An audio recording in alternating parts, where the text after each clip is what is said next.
All right, let's go ahead and get started. We're about to get started on our very first required Supreme Court case. And in this case, it's going to be McCulloch versus Maryland. And if you notice, this is going to be decided on 1819. Now, before we get started on the case, there's something that I need to point out. Number one, there are three things that are required of the Supreme Court cases. Number one are the facts or the background, and we're going to use the front page. And the second is the holding. Now, in AP government and politics, they refer to this as holding, this area right here. How did the Supreme Court of the United States rule? What was their decision? Yes, no, okay, and then down here, this is called the constitutional principle. And it's like, all right, the Supreme Court made a decision. How did they justify it? How in or where in the Constitution can you find that? Okay, so these three things are you are required to know: the facts, the background, the holding. How did the Supreme Court of the United States rule? And of course, where in the Constitution can you find it? The constitutional principle. So let's go ahead and get started, and we're going to start with the facts. And we start with a year, and the year is 1791. In 1791, Hamilton pushed for a national bank. And if you remember from US history, Hamilton loved all things English, and one of those was a national bank. Pushed for, and he also got a national bank. And if you remember, it was Thomas Jefferson that said, hey, show me in the Constitution where it says that you can have a national bank. And as we're going to find out in the back, he's going to push for the necessary and proper. In other words, if it is going to help the US government, then we have the right to build it. Now, this first national bank is going to die in 1811. Okay. And then in your US history, they talked about the era of good feelings and how there's only one party and how they reopened a second national bank. So in 1816, Congress is going to open a second national bank.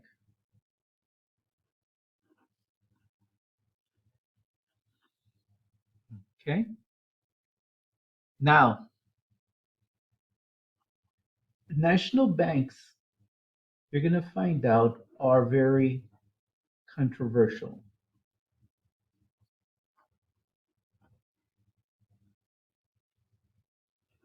And the reason that they're controversial is, once again, they're not in the Constitution.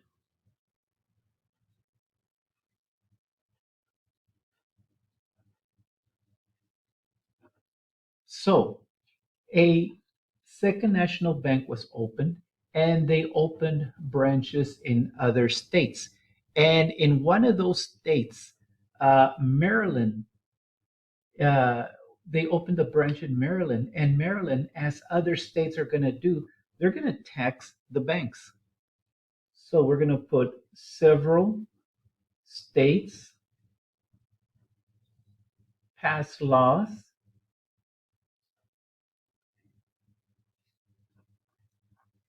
to tax the national bank.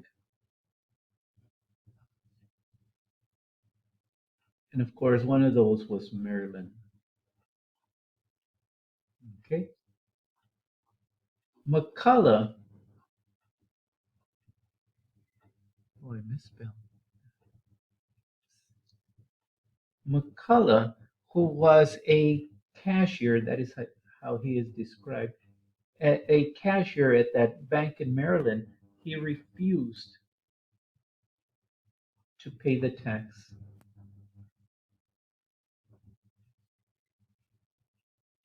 Now, a lawsuit is brought, and the Supreme Court has to answer two questions.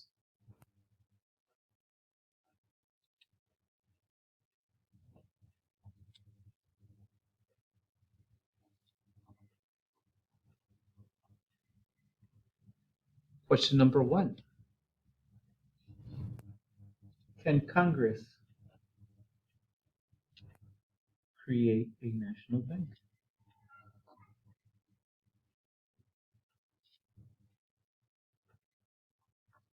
Question number two: can states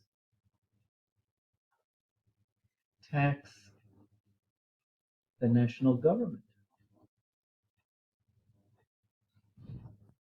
And by taxing the bank, the national bank, they're taxing the national government. Okay, so we're going to go to our holding, and let's look at what the Supreme Court is going to say. Okay, so we'll put this right here so we can see the questions.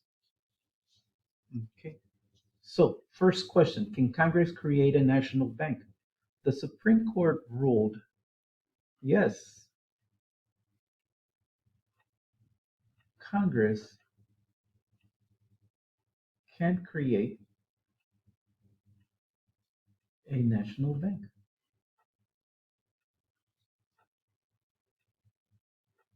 And I'll explain over here in the constitutional principle. Question number two: can states tax the national government? The answer: no. States can't tax the national government.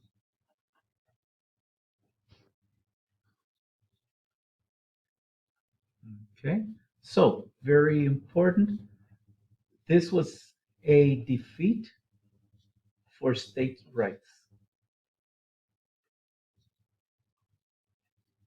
And what you have to remember here is this is a case about federalism.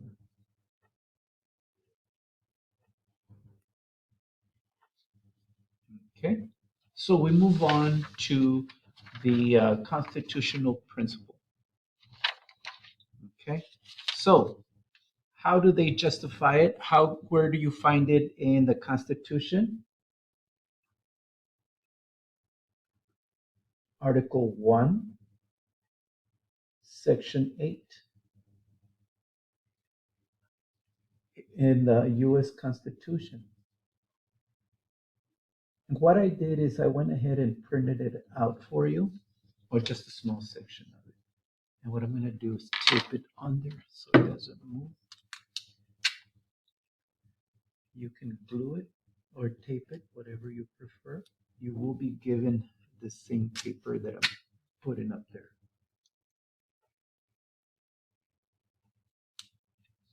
All right, so there we are. Now let's look at what I put under.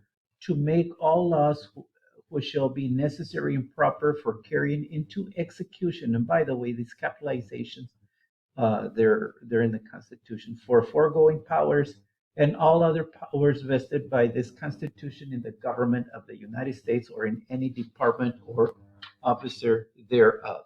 So what you see here, and of course, where is my, okay, right here, necessary and proper. Okay, this is also known as the implied powers.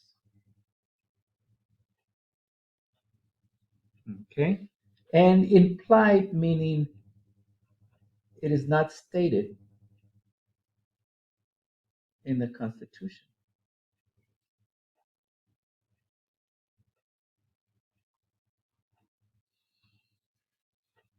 Okay. Now, John Marshall, and if you remember from U.S. history, he was a Federalist, and he was all about pushing for a strong central government.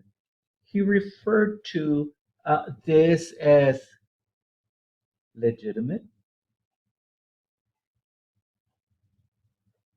and he also said that it was appropriate. Okay, and as I mentioned earlier, it was a defeat for states' rights, and it increased the power of Congress.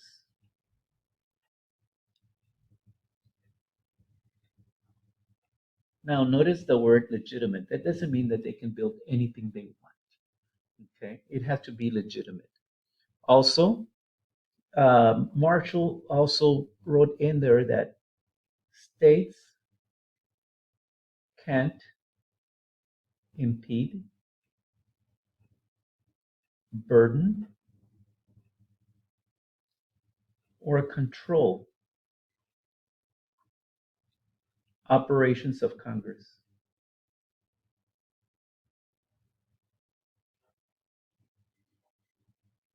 Also, he had the supremacy clause on his side.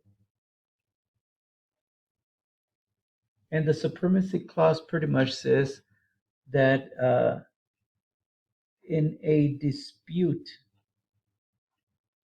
between the state and national government,